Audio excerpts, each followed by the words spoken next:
Fim da linha para Eduardo Camavinga no Real Madrid.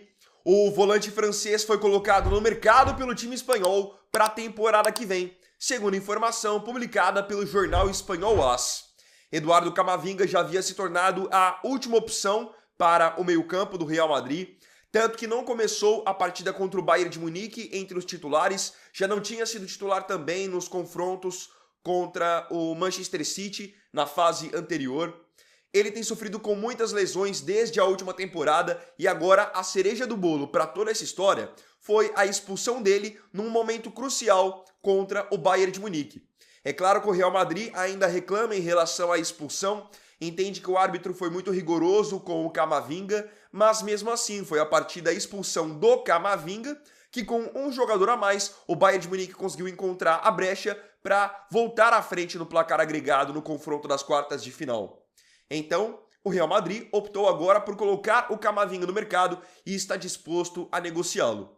A liga que aparece como provável destino para o Camavinga é a Premier League, onde equipes como o Liverpool já demonstraram interesse por ele no passado. O Camavinga é um jogador jovem ainda, tem 23 anos e por enquanto está sob contrato com o Real Madrid até 2029. São 37 jogos para ele na temporada, marcou 2 gols e deu 1 assistência.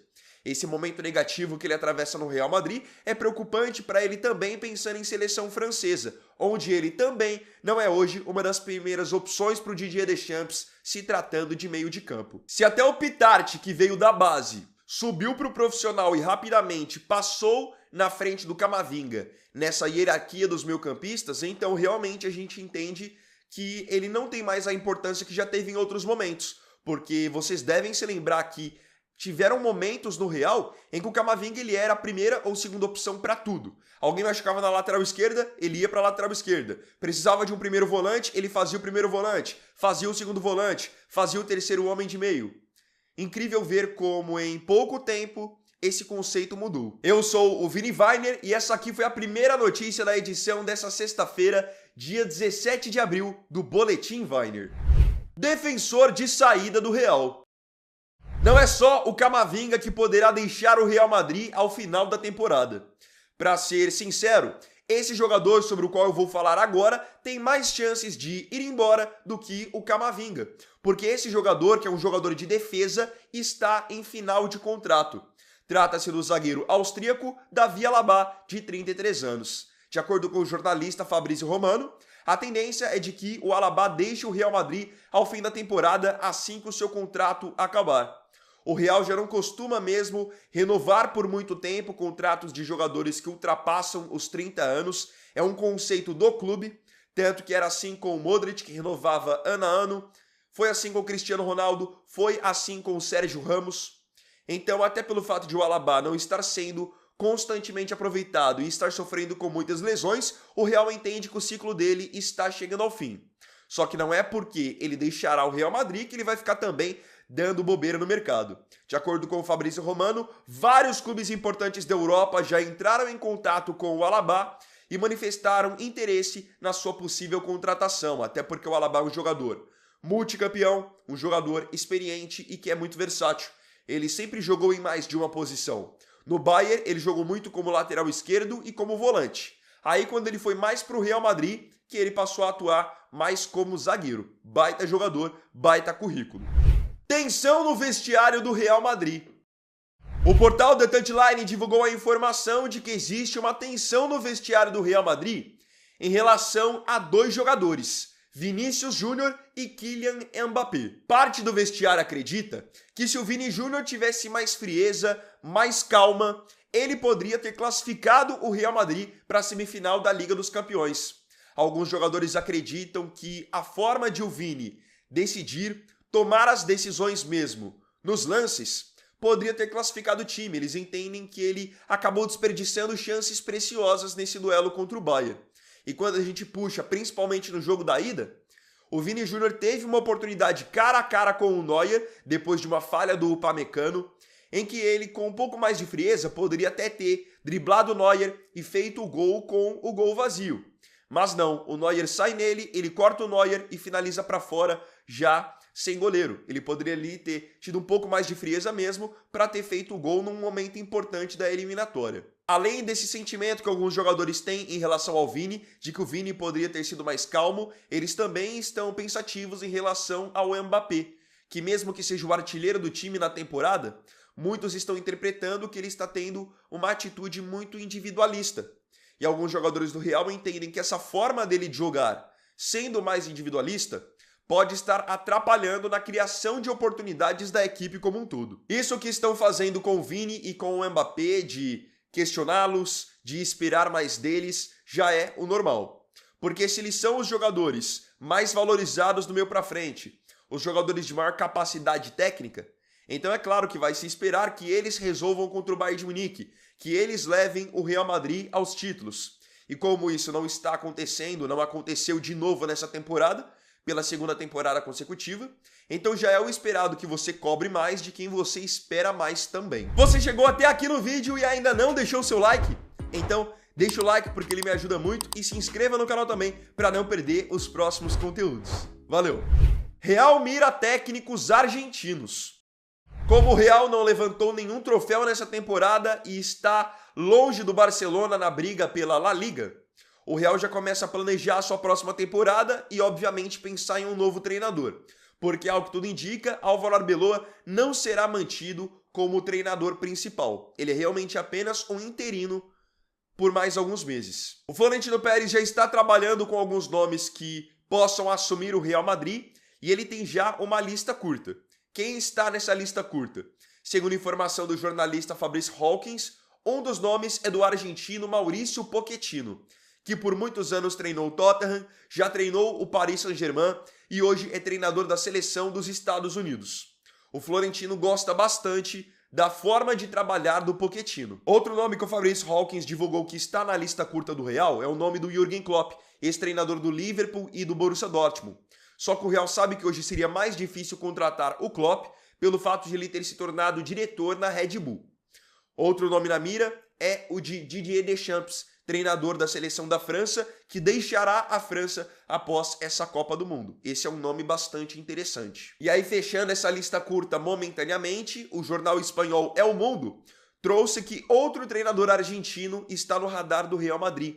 Lionel Scaloni, treinador da seleção da Argentina e campeão do mundo em 2022. Analisando esses 4 nomes que estão no radar do Real Madrid, eu já descartaria logo de cara Pochettino e Scaloni. O Scaloni ainda é um treinador muito jovem, muito inexperiente e que entende a dinâmica de se trabalhar em uma seleção. Trabalhar em um clube, ainda mais com o dia a dia e a pressão do Real Madrid, já é uma outra situação.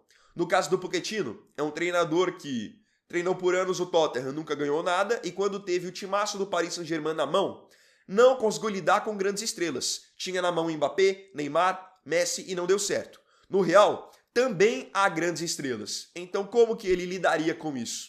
Também acho que não seria a melhor opção. Agora, falando de Jürgen Klopp e de Didier Deschamps, aí sim são excelentes nomes. O Klopp é o melhor de todos, até pela experiência que já tem em clubes, por ser um treinador multicampeão, só que está trabalhando na Red Bull. Nesse cenário, o Didier Deschamps, que ficará livre após deixar a França na Copa, eu acho que seria uma boa. Treinador que vem de um trabalho sólido de 14 anos, sabe lidar com estrelas, sabe muito de parte tática. É que aquilo, como eu tinha falado, a dinâmica de você treinar uma seleção é completamente diferente de se treinar um clube.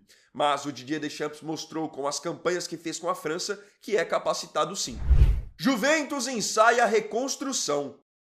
Projetando a próxima janela de transferências, a Juventus promete vir forte no mercado. E eles pretendem aproveitar várias oportunidades de mercado, contratando alguns jogadores que estão em baixa, outros que ficarão livres no mercado. A informação foi divulgada pelo jornal La Gazzetta dello Sport. Afinal de contas, quais são os nomes que estão na mira? Vou mostrar para vocês. Para o gol, a Juventus está interessada no Alisson, goleiro do Liverpool. Para a zaga, uma das opções que eles estão interessados é o Kim Min-jae, zagueiro sul-coreano que é reserva no Bayern de Munique. Tem italiano na lista também. Eles estão de olho no zagueiro e lateral esquerdo Riccardo Calafiori, que está jogando na equipe do Arsenal. No meio-campo, a Juve quer aproveitar 2 oportunidades de mercado para elevar o nível desse setor. Eles estão de olho em Leon Goretzka, que está deixando o Bayern de Munique por fim de contrato, E estão de olho em Bernardo Silva, que também por fim de contrato está deixando o Manchester City. Aí olhando para o ataque, eles miram dois bons jogadores, um que já foi até melhor do mundo. Eles miram Darwin Núñez, atacante do Al Hilal da Arábia Saudita, que não está sendo aproveitado por lá no Campeonato Nacional, e estão de olho em Robert Lewandowski do Barcelona, que caiu bastante de rendimento em comparação às suas primeiras temporadas na Espanha, mas ainda negocia uma renovação de contrato. Será que com essas 7 possíveis contratações a Juventus daria um salto?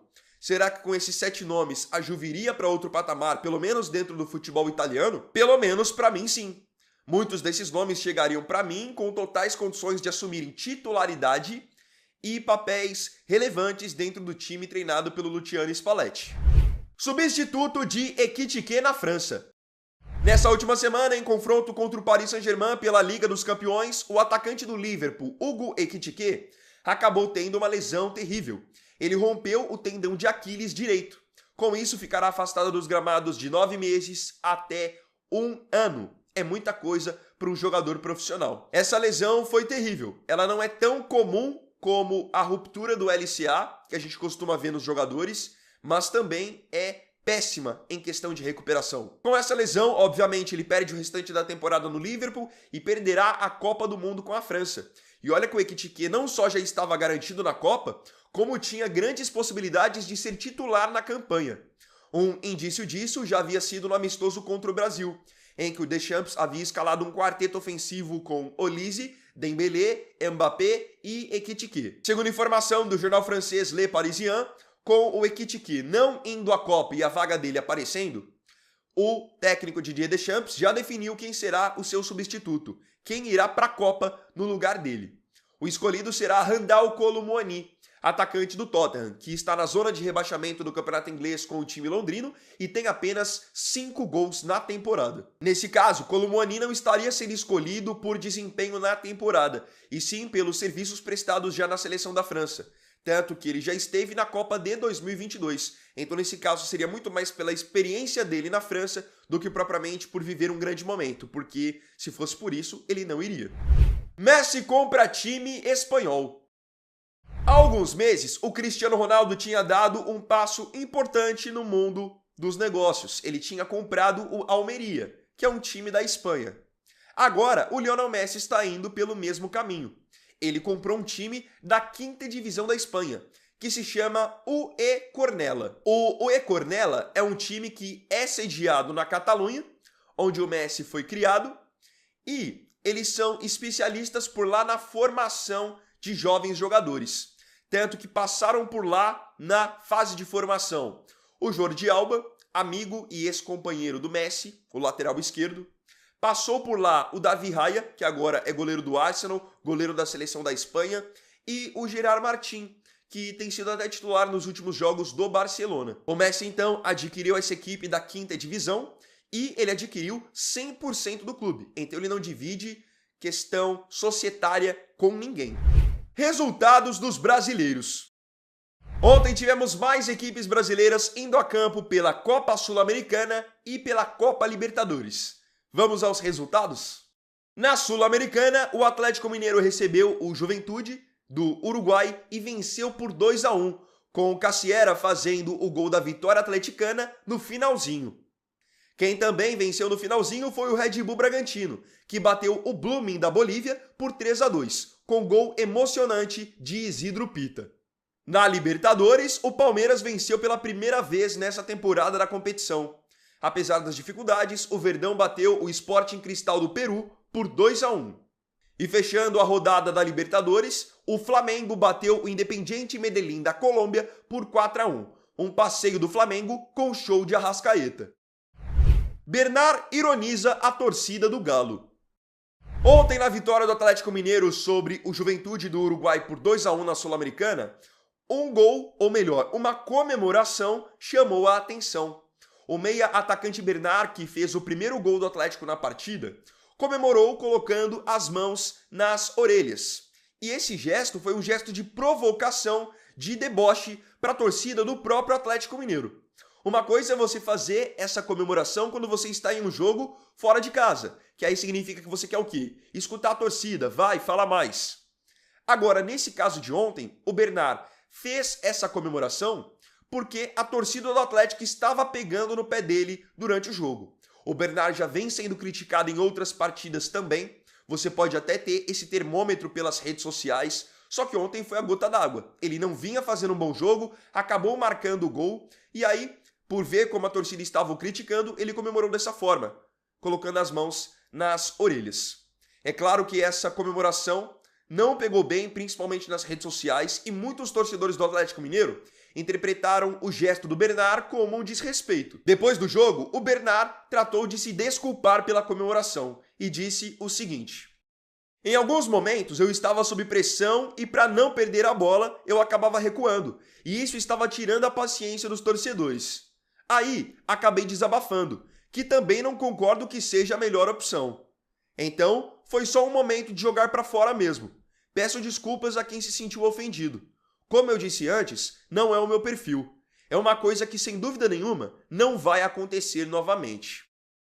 Lembrando que o Bernard tem uma longa história no Atlético Mineiro. Ele foi formado na base do clube e fez parte do time que ganhou a Libertadores no ano de 2013. Nova regra do futebol argentino.